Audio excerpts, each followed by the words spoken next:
afternoon. I'm so glad to see so many people in this room, and not surprising for Marie Wilson.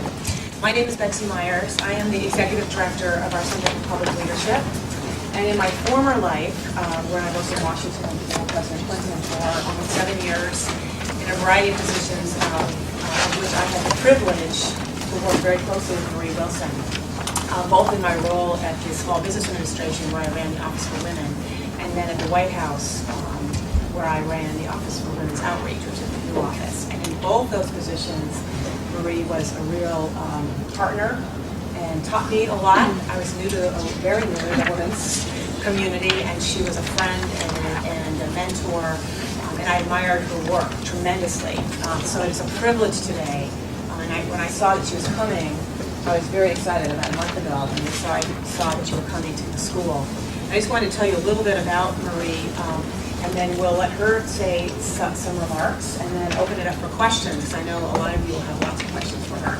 This event is co-sponsored by the Center for Public Leadership, WAP, and the Women's Leadership Circle. And thank you to Connie Jensen, who's our event person, who does lots of work around here and gets no credit. So thank you, Connie.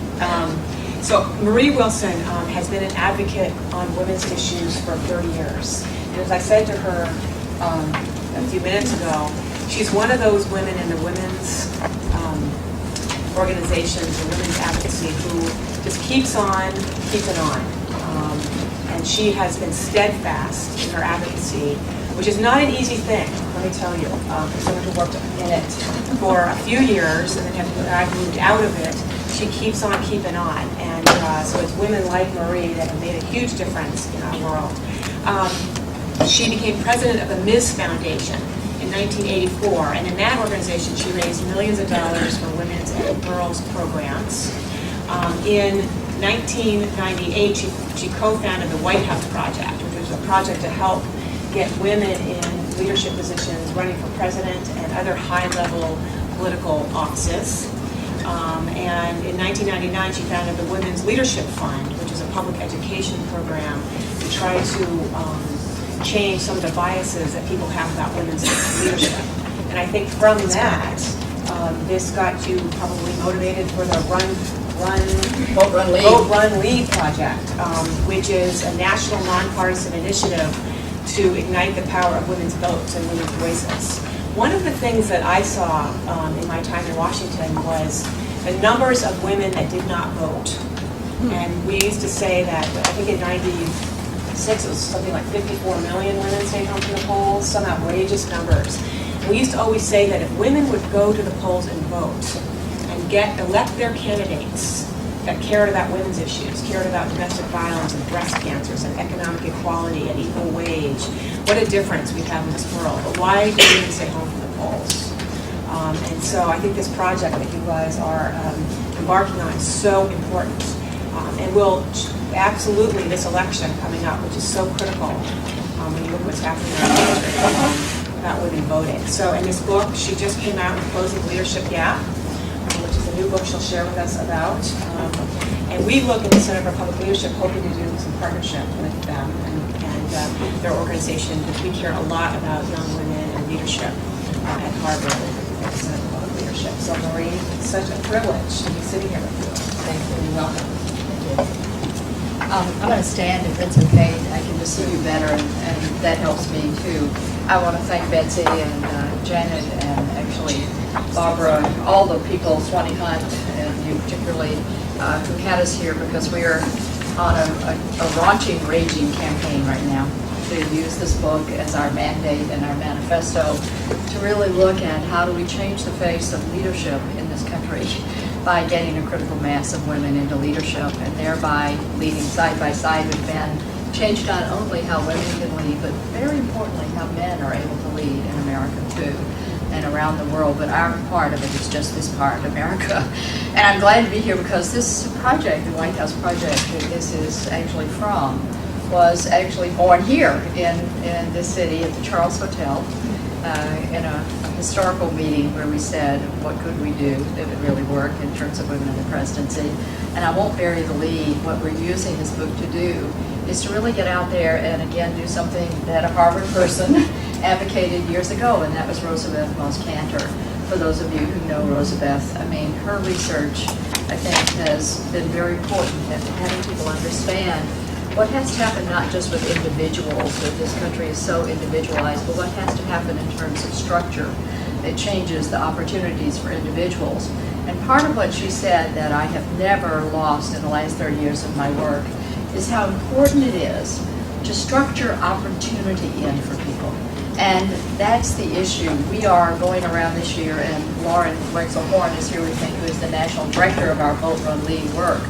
I want to tell you why we're doing this. We're going around the country this year, and not only trying to get the 50 million young women who stay away from polls to really see themselves as a force in this election, but to do something that I think Rosabeth advocated years ago about any system, which is to tell them they have opportunity to lead, and our goal is to train 1,000 of them next fall in the basics of political leadership. Because if we don't start recruiting masses of women into the process, and not just say we want your vote, but we want your vision, we want your voice, we want your leadership, we're not going to change anything. So that's, I won't bury the lead. That's the lead. Now we'll go back and do the book and do why we're talking about this. I want to tell you first why I wrote this book. I wrote the book, for one thing, so that we could put down in one place so much of what we've learned in the last 4 or 5 years at the White House Project Women's Leadership Fund. But mostly I wrote it because of something that has to be on every one of your minds today, which is you can't pick up a paper and not say, what in the world could happen that would change the direction we're going in nationally and internationally. And my answer to that I think probably you all are allies in, I don't have to persuade you, is to get a critical mass of women into leadership in every sector, but particularly in the political and business sectors of this country. And that's what this book is about. It's about something that I think so many of us who are at least, I don't know, there are a few women around here who remember 1992, the year of the woman and men. I feel like I forget when I get in places. I mean, I'm one of the mothers who take our daughters to work, and I went to Brandeis the other night and found out that 90% of the girls had gone to work with somebody, and I was like, my God, I'm so old. So I have to look around and say, 92, how old are these people?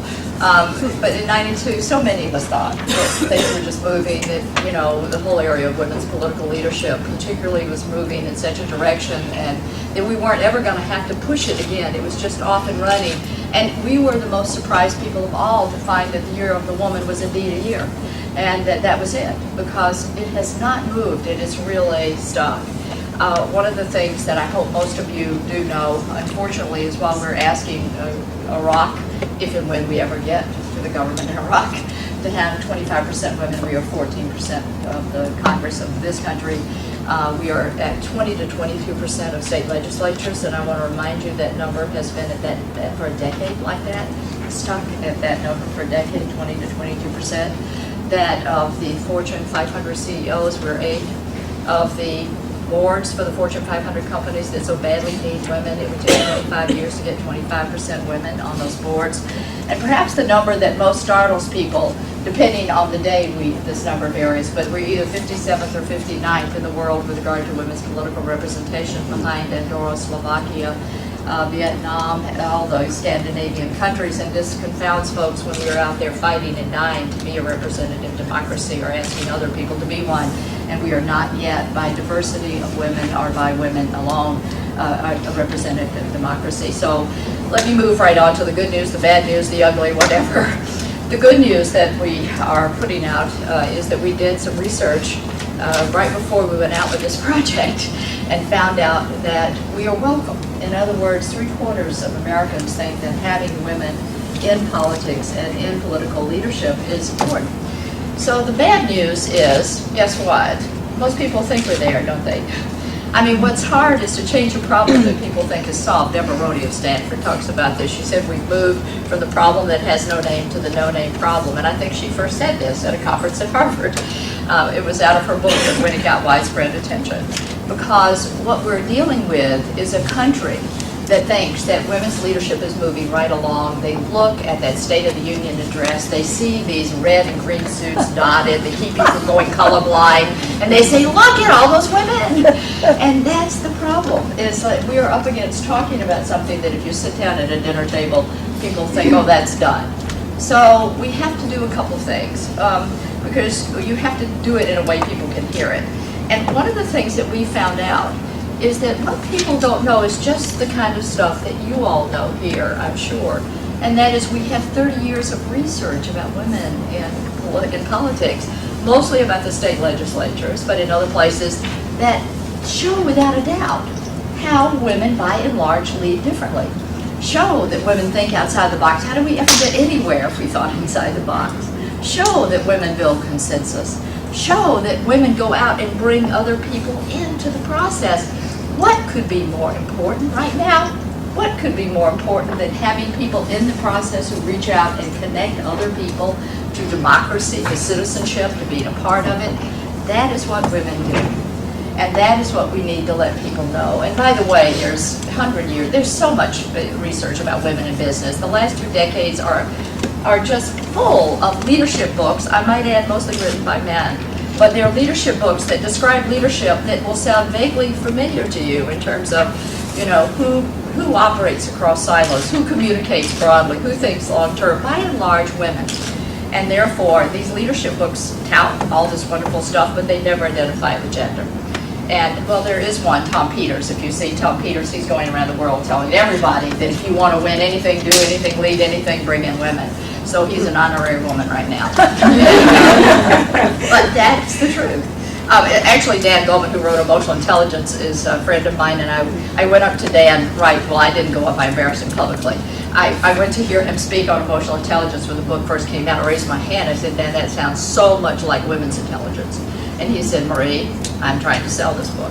I mean, the truth is, women are, you know, our stuff is not marketable when it's associated with us. We can talk later about the Democratic Party. Because what has to do with women doesn't have still value. Women, leadership, perceptions just still are not in the same place. Women, leadership, perceptions of women as leaders, not the place. So the book is about what I think, you know, we share, but I'll just reiterate what I think we should do. The first thing, in terms of how do we change the perception of women as leaders and get this thing more together, well, it is that stuff about numbers, again, back to Cantor. You have to have critical mass. You have to have 20, 25, 30% of people before you actually get some changes. We're trying to make this normal.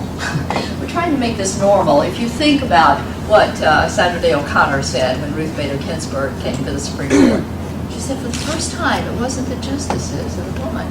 We were 9 justices. It was such a relief to me. Numbers matter. All the research that we've done at the White House Project, particularly when we looked at women running for executive leadership, this first piece we did on governors, which we got to familiarly calling our hair, hemlines, and husband studies, where we noticed that when women were running for executive leadership, that the media, not because they're malicious or mad or whatever, they're looking at what's different. So the media focuses, when it's one woman, on gender, only on gender, and so often it is about her hair and what she's wearing and who she is or is not with. And I can attest to this because I have run for office against 11 men. I actually won years ago and left that office to come do this work 20 years ago. But I will never forget the experience of standing up in front of people and saying, here's what I'm proposing, da-da-da-da-da, thinking I'd made such a great statement, and having people come up to me and said, I love your hair. I'm like, did you hear me?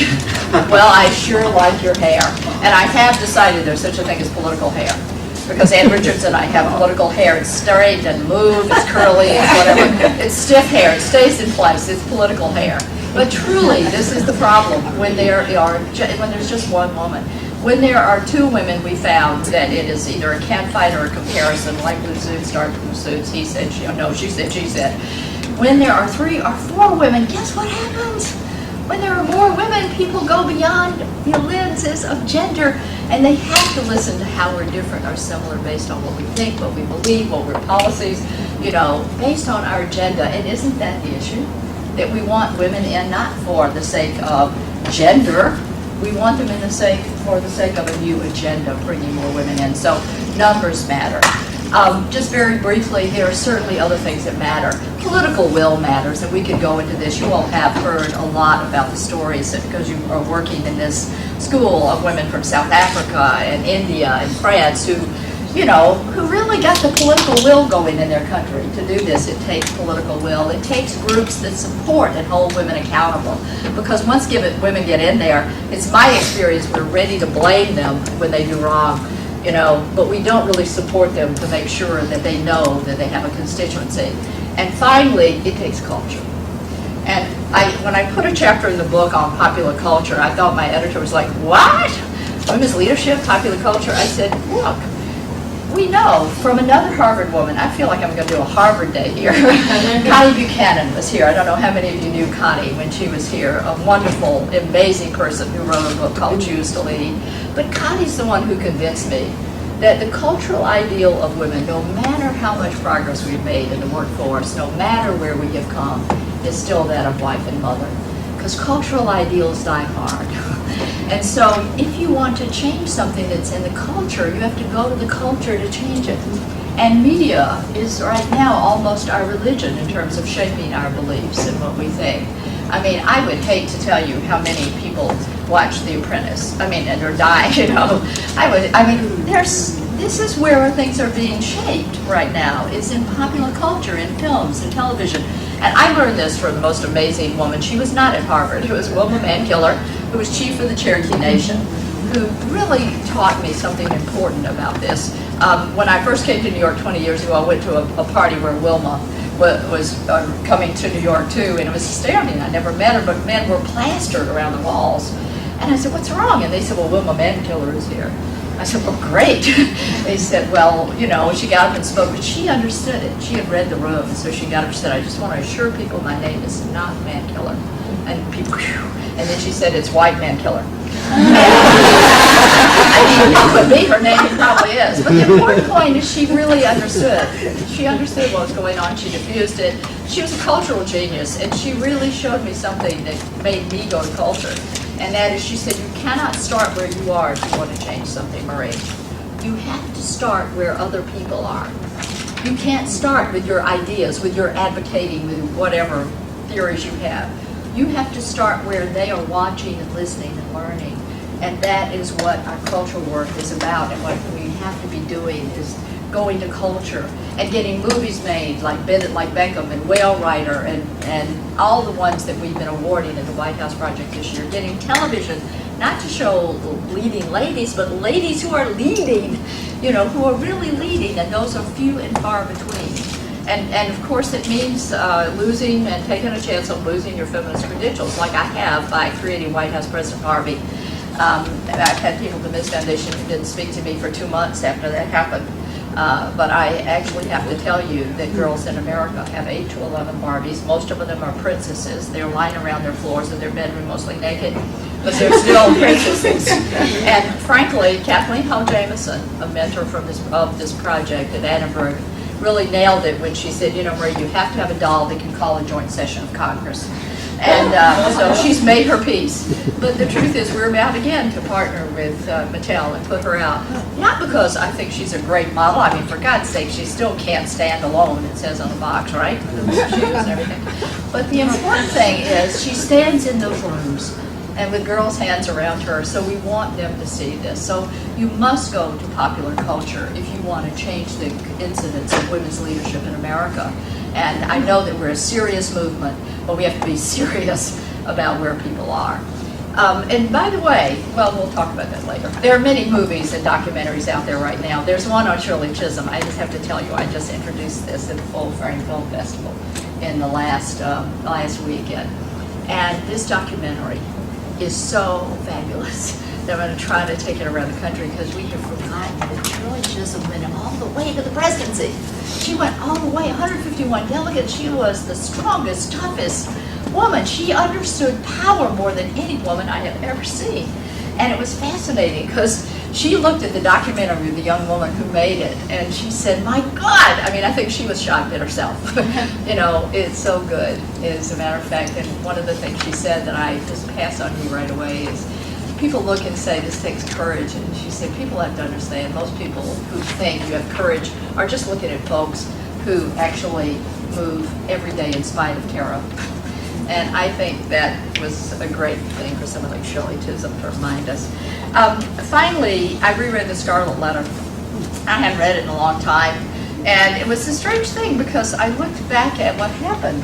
And that when we look at that book of Nathaniel Hawthorne's, which is a masterpiece, you know, we think of that A as unchanging, that it stood for adultery. You know, that's what we talk about. That's not what the story of this book is about at all. Not at all. It's about the fact that this woman lived way beyond the conventions of her society, till at the end you forget that most people thought that A stood for admirable and able, and that's the plot line of that major book. And I looked back at our work in the White House Project for the last several years and wrote in the book about the A's that still seem to kind of, you know, hang around our necks, and that we are transforming, I think, in terms of women's leadership.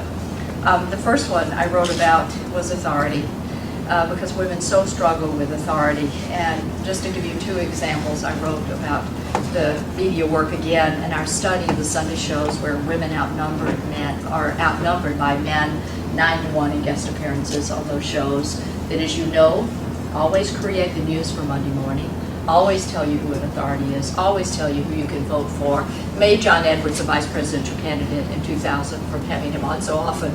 It's funny because when we went to see the producers, they said, we put him on because he was a vice presidential candidate, or being talked about as one, excuse me. I said, no, you put him on and he became one because he was there so often. There are many instances where women were ignored after 9/11 and when it jumped from 13-to-1, but getting women in places where they are seen as authority is important. And authority, as we know, is not projected onto women.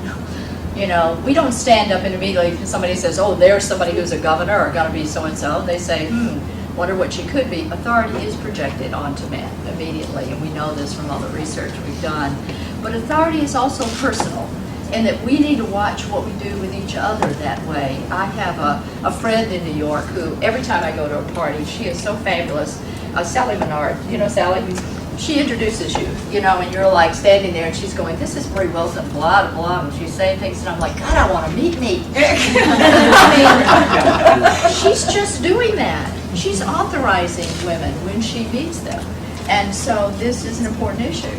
And part of what we're talking about why women should have authority is that, again, coming to Harvard, Ronald Hyphen's book and the chapter in his book on Leading Without Authority, is that for decades, women have taken the narrow band of authority that they have had and actually pulled people together and made authority for themselves by bringing people together. This is what Gandhi did, this is what Gloria Steinem and Phil Kennedy did, this is how the women's movement was founded, was about leading without authority and building authority in communities of trust, which is why women should have authority right now.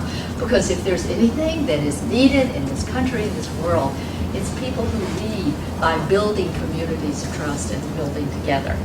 I know he may leave in a minute, so I just want to publicly thank David Gergen, because he actually wrote me a lovely quote. Thank you very much. And I know you're coming in and out, so I didn't want to miss the opportunity to publicly thank you. It's very nice. Congratulations on your book. Thank you. Yes, thank you. It's wonderful. I've been in 28 places having a great time. But one of the things that is so important, since we're talking about authority, is it's very good to have men write that they think it's good to have women leading the world side by side with men. Because again, when you're for women, people think immediately you're against men. This is a book about leading side by side. When it comes to ambition, we are still ambivalent about women's ambition. The first thing I need to say about that is only just to say Hillary Clinton, and you can remember how our country got polarized around Hillary Clinton as somebody who mirrored a kind of ambivalence that we have about ambitious women. Oh my God, well luckily her ambition worked for her in terms of making good on it. But I know that David and some of you who are around know that when we first put out 5 years ago, the 20 women who could lead America, and put it out, you remember this in the polls, and Latina and Essence and Parade and people in all over the country. And here were these 20 women, varied by race and region and who they were, and they were fabulous. And my friend said, are you going to call them and tell them? I said, no, I'm not going to call them and ask them if they want to be on a straw poll about 20 women who could be the president.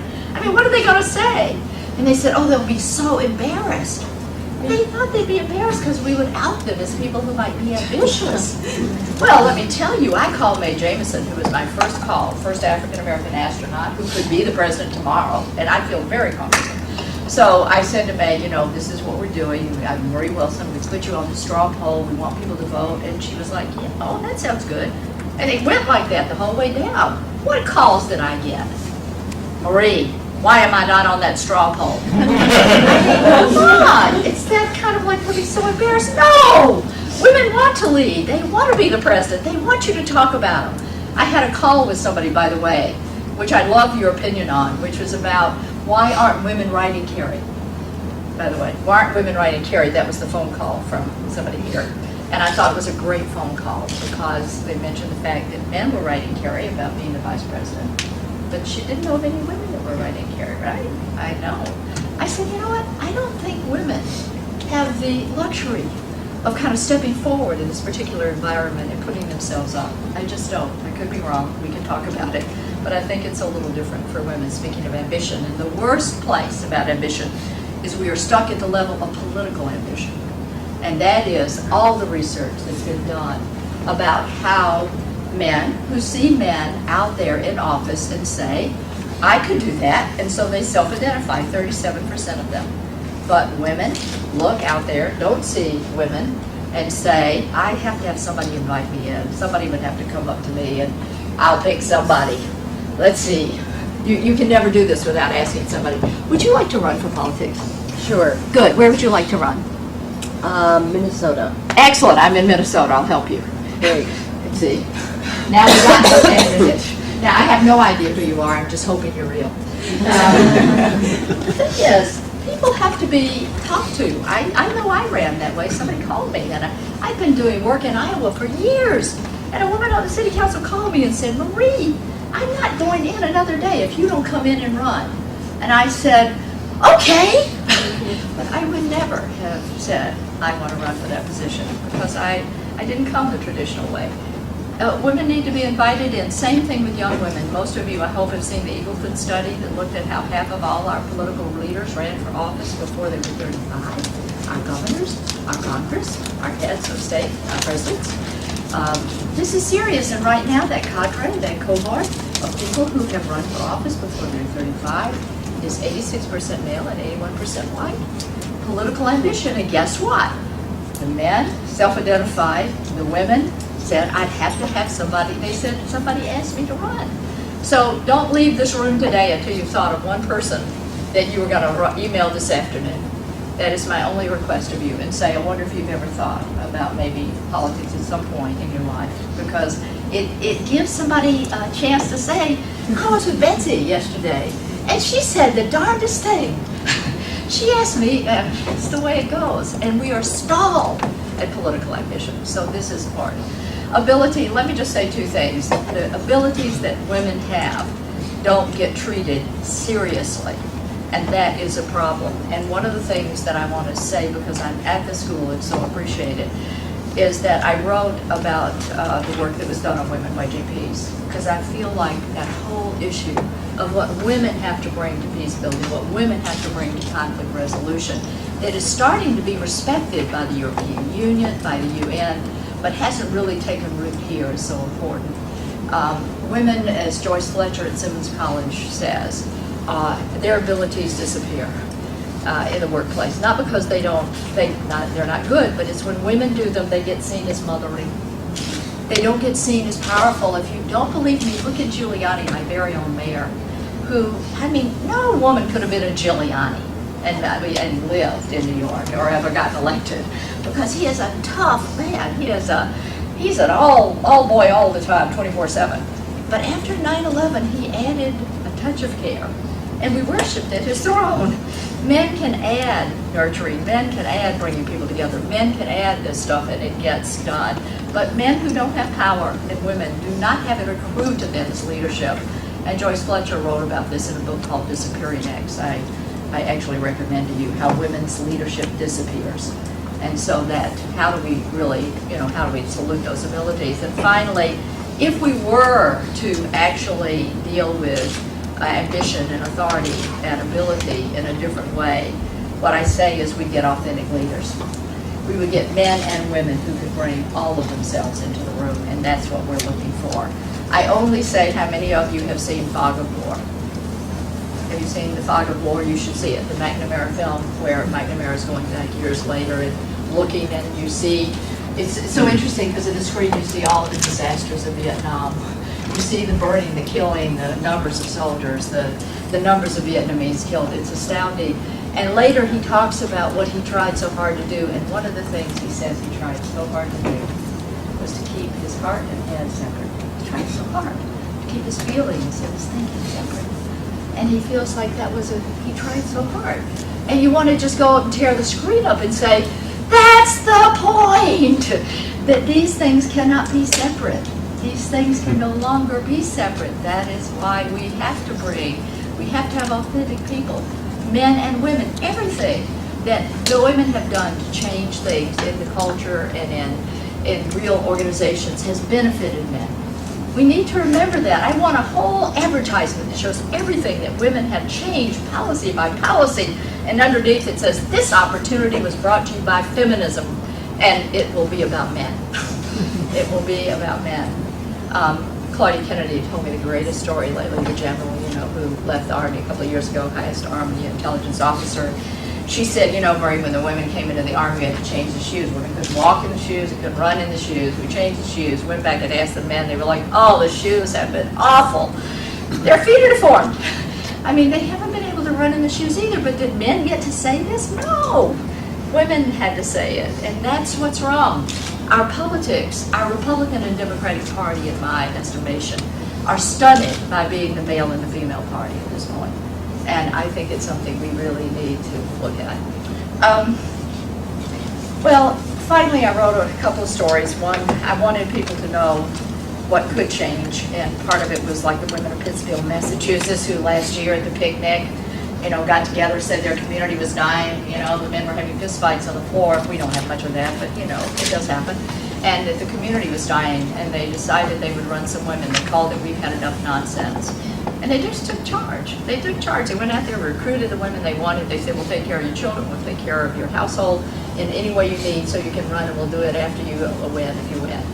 Because we have to change it, and they did. It's amazing. They just took charge. There are so many stories of companies where women are doing some things so differently. And if they're not, they're leaving, and that's a whole other idea. They're creating companies every 60 seconds. But in the law firms and the legal departments, women are banding together to not have business people who don't have in San Francisco 25% partners and a managing partner in the next 2 years. They aren't winning with each other unless in the law firms and the legal departments of companies that hire them, there are these things. It's called the No More Glass Ceiling Commission. Finally, I will stop with the story that I think best exemplifies this that I have told before, and then I'd like for Lauren to talk just a minute, or you want me to do it, or home run lead? You want me to do it? Okay. I want to start with a story that I think best exemplifies this, and that is the little girl who went to work with her mother for the day 11 or 12 years ago. It was the first day, well, it was 13 years ago. It was the first time we did take our daughters to work. And what happened was, of course, they always put the buttoned-up women up front. And here I am, I lead in this company. And the little girl watched her up front. It was time for questions. She raised her hand. She said, noticed your job was boring. And she said, well, I said, well, didn't you ever want to do something else? She said, yes, I had. She said, well, what did you want to do? She said, well, I wanted to be a singer. And she said, well, sing me a song. And in front of people who had only seen her as a buttoned-up executive, she spelled it out. Memory! And that is what our daughters are waiting for. They are waiting till we have, as individuals, are singing the songs that they hope they will be able to sing, and that they are able to not have to cut off the things that they feel that we have had to cut off to be a part of politics, policy, and companies in this country. They asked us to bring that back to the body politic. and a way that we are working to fulfill the wishes of our daughters, and I think our sons as well, is that we are going out in the country, around the country this year, in a project called Go Vote, Go Run, Go Lead, Go Girl. And actually, I think you got t-shirts? Yeah. Oh, good. We're going to have just a little frivolity here at the end. This is an important initiative. We're on the ground. We have people in different states. We're partnering with folks to get those 15 million young women, particularly, who didn't go out to vote this year, and others, to be voter activists and recruit people. If you don't know this, it takes a lot of contact with people to really get them to go to the polls. You can't just call them. It's like you have to teach them how to do that. Then we are going to help them with that all summer, and in the fall, we'll do regional trainings to train them in the basics of political leadership and funnel them, if they're really interested, into deep programs after that. But our goal is to really get them in. So here are the t-shirts. Go vote, go run, go lead, go girl. This is a baby doll, as you can see. And let's see, what's the percentage of women in Congress? Raise your hand. Raise your hand. Yeah? 14%. Oh, okay. I don't think I told them that, but let's see. How many women governors do we have right now? 8. Where are you? Woo! And do we have another thing for a book? Sure. How many women between the ages of 18 and 34 did not vote in the last elections? 15 million. 15 million? Yeah. Look. We have a big t-shirt. We have a big t-shirt. What about the book? Where's the book? Oh, that's your book. This is your book. Congratulations. You too can be an honorary woman. And everyone can get one.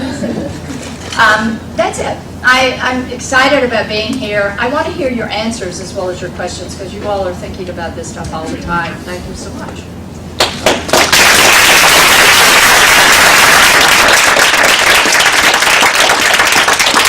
Answers, questions. What should we do? Actions. Yes. I'm interested in getting young people to register and vote too. How do we keep them involved? What is that if you register them now and the summer comes and there's... We're going to have, that's actually what we're doing. We are partnering in about 5 to 7 states very deeply. We have field organizers, and they will be contacting the women who initially come to our Get Out the Vote trainings throughout the summer, engaging them with some cultural events, WNBA, Rock the Vote, and we will be in touch with them, and the momentum will keep on going through the fall. If you sign up, though, one of the things you can do is come on our web, because all summer we're going to have activities for people who want to do voter activism. Well, I'm working with Juan, who is also Absolutely. working to register young women without the vote. Then we all have to do this together, because whatever you think we have that will help you do better, come on the website. If you want us to do an action here or bring in something, let us know. We're trying to collaborate with everybody we can, because this is an important year. So we're in the best collaboration you can imagine. Great. Thank you. Other questions, answers, organizing? Yes. How are you different from the National Women's Political Caucus? The National Women's Political Caucus, well, I'm a member of the National Women's Political Caucus, of course, and work with Kim Gandy. And what we're, again, the National Women's Political Caucus is trying to get people out to vote, so we will partner with them. And we will go to their march in April and try to get voter activists. But what we will also do is we are adding this component of getting women to be trained for leadership in a basic 101 way. I thought they had training programs too. They have a lot of people have training programs. Emily's List has training programs. The Women's Campaign Fund has training programs. But these are deeper training programs. Our training programs right now are to get to young women who have never thought about the National Women's Political Caucus, have never thought about Emily's List. We are doing an out recruitment to get some new people in. When I went to Washington to see some folks lately, and you'll appreciate this, I talked to people about what are we going to do a few months ago and how we get new people in. Donna Brazil was the only person in Washington that thought we could actually get people in, new people in. Other people were like, well, we just got this many people, this is all we got. It was like, no, there's so many people who are not reached. And our effort is to really go beyond and to work with the caucus and to work with others. When we go into a town, we sit down with all the folks that are there and figure out how we can make it more successful. there are too few of us to be tripping over each other. Yes. Hi, I'm Pam from Minnesota, by the way, and my goals are broader than that. Yeah, I'm sure. And the notion of culture, I absolutely agree with, and I would say I'm part cultural worker in that. And have you ever thought on a strategic level, creative level, of bringing finding out some of the screenwriters in Hollywood, for instance, and having them somehow come into the fold of the thinking of this, and over time putting the thinking and the struggles out there into popular culture. I saw something yesterday, The Princess in Me, I think if that's what it's Yeah. called, because I was curious about what the messages Right. were being communicated. And it's a whole mixture of messages, subliminal and direct. And so I just think, have you ever thought of, and have you done that? And you have. Can you talk about that a little bit? Well, you'll see in the book that part of the problem, actually the first person I talked to was Linda Knowles, who actually produced Whale Rider. That was my first deep contact, and I think we've had some success. But we awarded Julie Taymor this year for her Frida film. I mean, we awarded the women who did Erin Brockovich. The best thing to do is to see the films. I mean, we can talk to them. I exhort them, whether it's, you know, what's her name? Fox, the biggest woman in film, Paramount, Shelley Lazarus. Sherry Lazarus. We can sit with them, we can exhort them, but the thing is, the film has to make money. And right now, 40% of the film industry is international, and complicated women are, unless you can box, kicks, punch, you know, you have to be a Tomb Raider to get international circulation. So any film you make, if you really want to make money, has to be kind of not so complicated women. That's part of the problem. But yes, we have gone out there, but I'm going to keep doing it. I've gone to Goldie Hawn, I've gone to anybody that will talk to me. And right now there are movies being written. There are 2 or 3 movies being written right now about a woman president. But if they're out there, we have to go see them.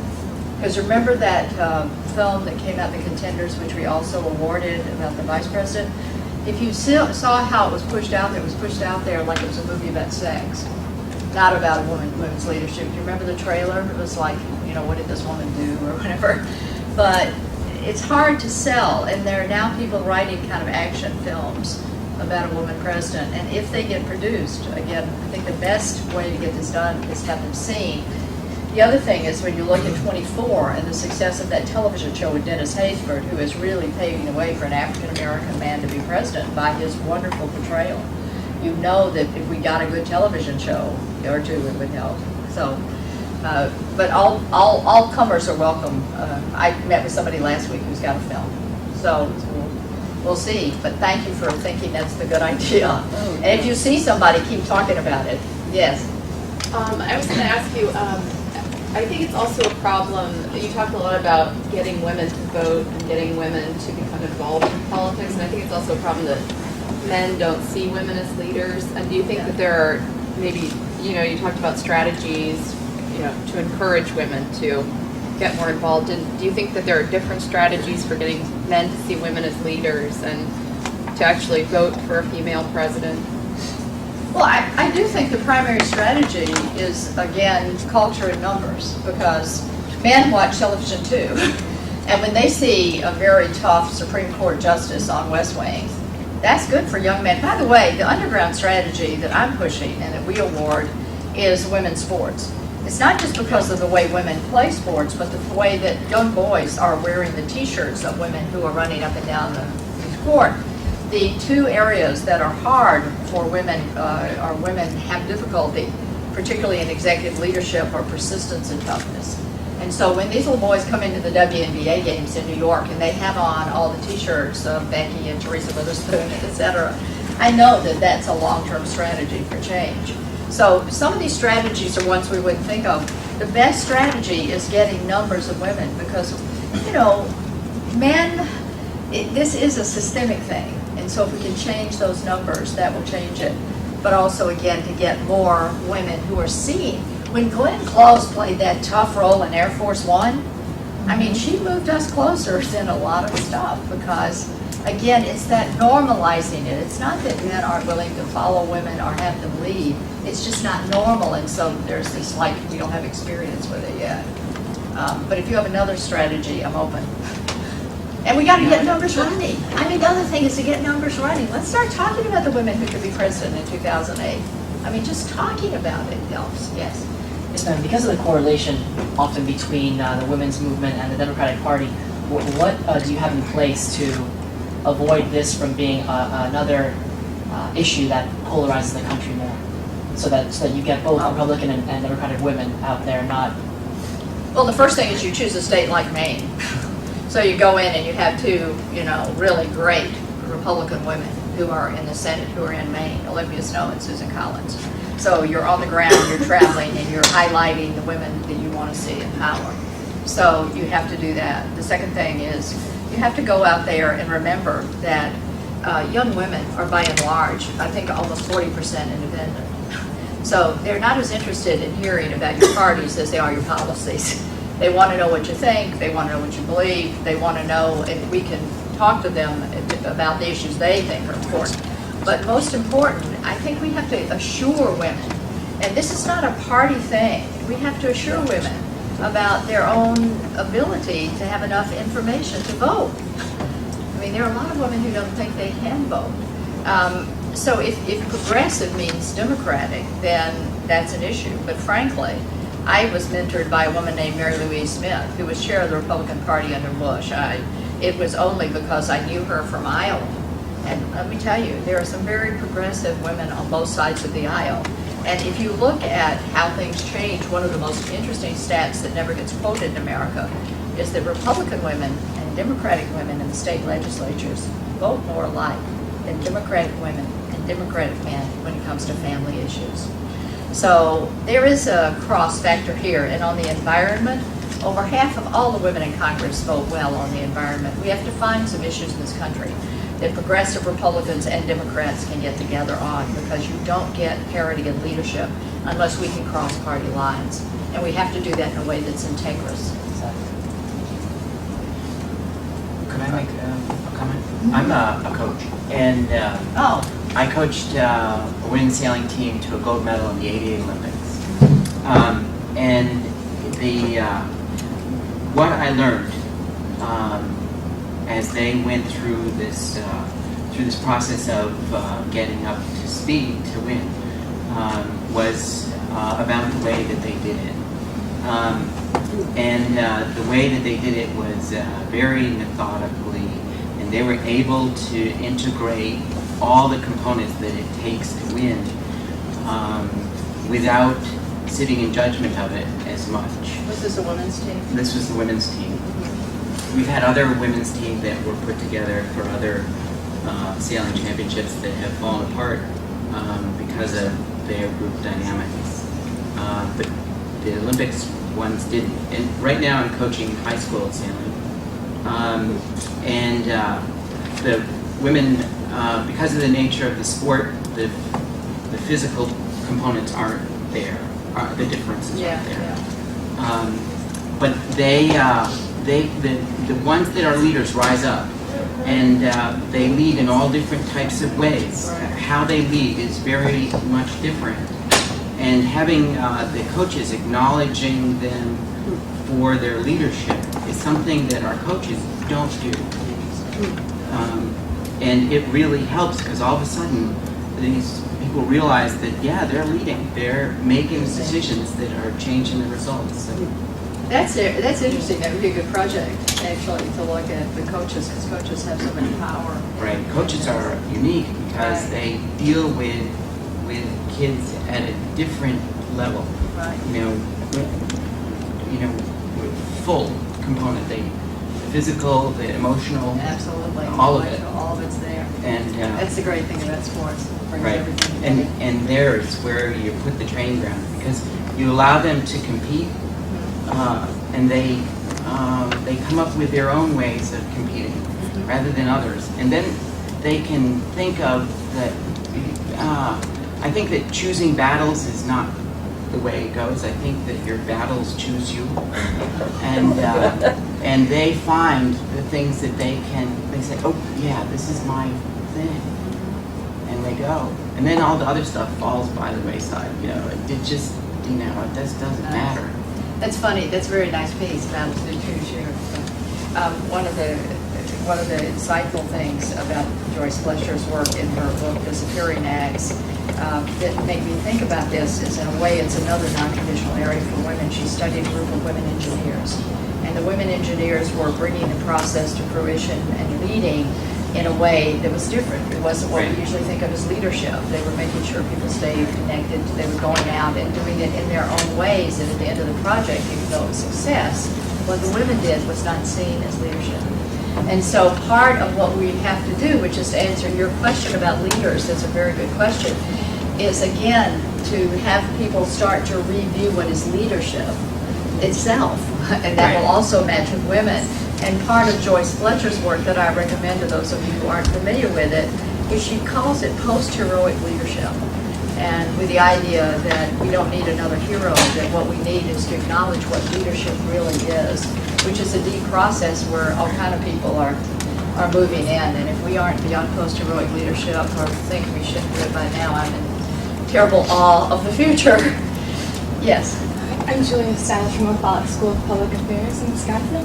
And I was wondering if you guys are focusing on expanding the issues that women focus on. I know at our university, it's usually just based on choice, pro-choice, pro-life, and just different sexual issues, which is important, but I think like the span of things that we need to like look at in government is much bigger than that. So I was wondering what you guys are doing to encourage groups to start focusing on other issues that are as important.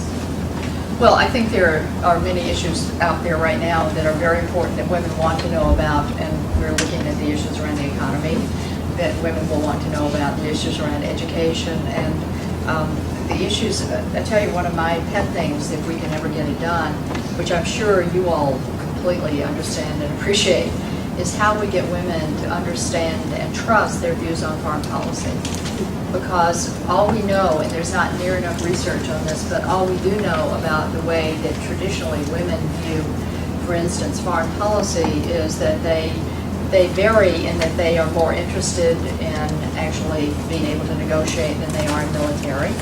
They are more interested in having a part of their trade dollars not just go to countries, I mean the foreign policy dollars not just going to companies or countries that we are trading with, but they are interested in equalizing the conditions of life in other countries because they are used to neighborhoods. And you know that if your neighbors are suffering, your whole neighborhood's in trouble. But I don't want to make it, I don't want to dumb it down. It's very simple but important things about how we keep our country secure that women need to be involved in. And part of that is how you keep your body secure in terms of choice, but there are other parts to it in the environment. So I hope we can expand women's trust and interest in a variety of issues, and I don't think we'll have to work at it. I think we just have to talk to them and make sure they get enough information where they feel they can talk about it. I don't think women feel like they know enough half the time, and so that's why we don't have to go forward and talk about those issues. Yes? One, I just recently visited my representative in Congress, Marsha Blackburn. She rocks, and she'll probably be up staying in Congress for a long time. Not as long as she wants to, I imagine. But one thing that's concerned me lately is it looks like to me that contemporary feminism is kind of allowing the denigration of women in popular culture. And it just appears that way to me, and I'm just interested in what you think about that. Contemporary feminism. In other words, we're allowing it? Yeah. I don't see people speaking out against it like I used to. Against MTV, you know, the whole denigration of women thing. I mean, take for instance the WNBA, I mean the NBA, the football league. Yeah, the halftime of the NFL of the Super Bowl. Yeah. I mean, it was just I was shocked even before the breast incident of the denigration of women, and I just don't see people speaking out against it like I used to. Well, I actually think that for one thing, what we have done for years is stand up on these issues. It's time for men to stand up. I agree. Because frankly, they don't listen when we stand up. We wrote a letter. Our foundation wrote a letter. Our women's organizations all the time write letters to these folks and say, this is not the way that we want women portrayed. You know, you can't, I mean, we've written to all kinds of folks. But you know what? It doesn't get publicized. It's again, is our voice valued? I think when men start writing letters about their daughters, and that's what happened with Take Our Daughters, men stood up and said, this is what I want for my daughter, I'm bringing her to work, I want her to be so-and-so. I'm into a movement where we support some more men to speak out on this. And there's a group that we helped start called Dads and Daughters, which is doing this. And I think they're very effective because they're men speaking out on behalf of daughters. Daughters aren't as upsetting to people, you know, as individual grown-up girls are. But dads and daughters, you know, is good. And that's why I think these movies are about girls. These whale writers, Bended Like Beckham movies are effective because they're about young women who don't feel as upsetting. So I think if you like to go online, you should go online and look at what Dads and Daughters is doing. I just brought in every man who cares about this stuff in the country together about a week ago.